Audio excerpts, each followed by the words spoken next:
SOG પોલીસે ગત 8મી ડિસેમ્બરના રોજ પાનોલી જીઆઈડીસીની બીઆર એગ્રોટેક કંપનીના હેઝાર્ડસ વેસ્ટ વોટરનો ગેરકાયદે નિકાલનો કારસો ઝડપાયો હતો। એસઓજી પોલીસે કંપનીના જનરલ મેનેજર સહિત 4 સામે પાનોલી પોલીસ મથકે ફરિયાદ નોંધાવી છે। ભરૂચ એસઓજીની ટીમ ગત 8મી ડિસેમ્બરના રોજ પાનોલી જીઆઈડીસીમાંથી કેમિકલ વેસ્ટના બેરલ ભરીને નીકળેલા ટેમ્પાને ઝડપી પાડ્યો હતો, જેના પગલે એસઓજીની ટીમે અંકલેશ્વરની અંસાર માર્કેટમાં રહેતા ટેમ્પો ચાલકની પૂછપરછ કરતા તેણે પાનોલી જીઆઈડીસીમાં આવેલી બીઆર એગ્રોટેક કંપનીમાંથી બેરલો ભરી સુરતના કીમ ખાતે રોકી નામના એક શખ્સને આપવા જઈ રહ્યો હોવાની કબૂલાત કરી હતી।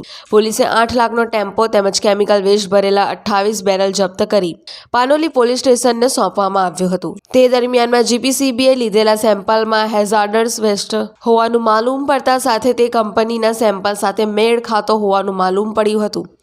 એસઓજીની ટીમે જીપીસીબીએ લીધેલા સેમ્પલના રિપોર્ટ આધારે તપાસ કરતા બીઆર એગ્રોટેક કંપનીના જનરલ મેનેજર ચંદ્રમોહનસિંહ જયપાલસિંહના કહેવાથી કંપની સેફ્ટી ઓફિસર દીપક સોલંકીએ ડ્રાઈવર મોહમ્મદ ઇકરામુદ્દીન અને ટેમ્પામાં કેમિકલ વેસ્ટનો જથ્થો ભરી આપ્યો હતો, જે કીમના રોકી નામના શખ્સ સુધી પહોંચાડવાનો હોય તેના મોબાઈલ નંબર પણ આપ્યો હોવાનો ઘટસ્ફોટ તથા એસઓજીએ ચારેય વિરુદ્ધ આઈપીસીની તેમજ પર્યાવરણ સુરક્ષા અધિનિયમની કલમો હેઠળ પાનોલી પોલીસ મથકમાં ફરિયાદ નોંધાવી હતી। પોલીસે ગુનો નોંધી વધુ તપાસ હાથ ધરી છે।